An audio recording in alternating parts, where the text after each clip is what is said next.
Birth name was James Davis. Got busted by my grandmother. I was a very active child, and she gave me a name and just kind of stuck with me. So everybody calls him Buster. Played at Florida State. Right. Played at a high level at the NFL. Right. You're coaching in high school. Right. What was the draw to get into coaching? You know, I think it was inevitable. I think I was going to be coaching anyways because that was my passion. And, people saw me as a coach on the field even when I was playing. So it was one thing. It was going to happen. Just when it was going to happen, I didn't know. I had the opportunity to go to Glenville State and coach the secondary there because my guy, a friend of mine, was a defensive coordinator, asked me to come coach, and just kind of started from there. After that, went to the University of South Dakota and coached linebackers there, and then I got into high school football. Why McArthur? Why did you put your name in the hat for this school? Why did you want to be in Broward County or in South Florida? Well, for one, South Florida football is known as the best football in the country, which it is.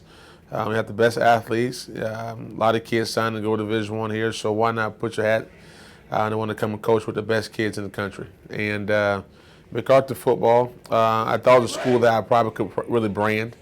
There were some things that needed to be changed here, and I thought I'd come in and change them, and which we have done so far. And the future's bright here. I've always told people this: McArthur is diamond in the rough if you get the right guy and you get the right administration and back his philosophy and his vision. And I think we have both here.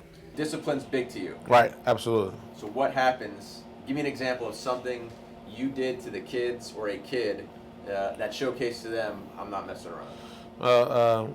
My first day here, I had a meeting at 3 o'clock, and there were some kids who chose not to be on time.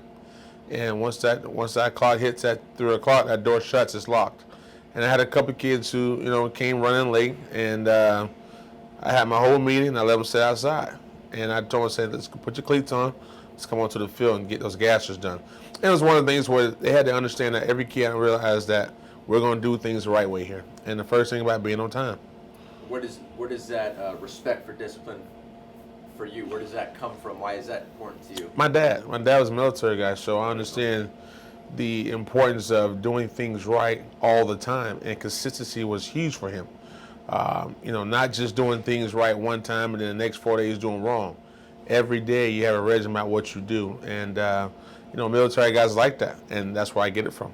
I tell you, I was very fortunate in high school to have a very good high school coach in John Moranto. He's a very big impact on me as far as my coaching. But probably the three guys that probably are right next to him, Coach Dungy, Coach Steele, and Coach Andrews. Coach Dungy, because he really understood how to be a player's coach. And people say that and take it lightly, but he had an open door policy to where if he was in there, he could be in there with the president of the team. If you came in there, hey, he's gonna address your issue, which a lot of coaches don't do. Coach Andrews, because what he brought to the table was just that intensity, and that not many coaches really have anymore. And then Coach Steele was he showed you how to be a pro. He showed you how to be a pro in college. I studied just like a pro. I watched film like a pro. I broke down the other team like a pro. And so just that, the intellectual part from him was kind of what grasped me so much to him. And also some of the same things we did there, we do here. So you influence people's lives, mm-hmm.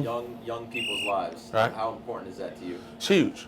It's huge because if you're not influencing the next generation, what are you really doing? I think you're kind of wasting time just in space. Because everything you do and say, they look at, and they're going to do what? They're going to do the same thing you do. So I try to make sure that I lead my kids in a positive way, and hopefully that the things that we do here are impact them in a positive way for them to, be successful adults once they leave us.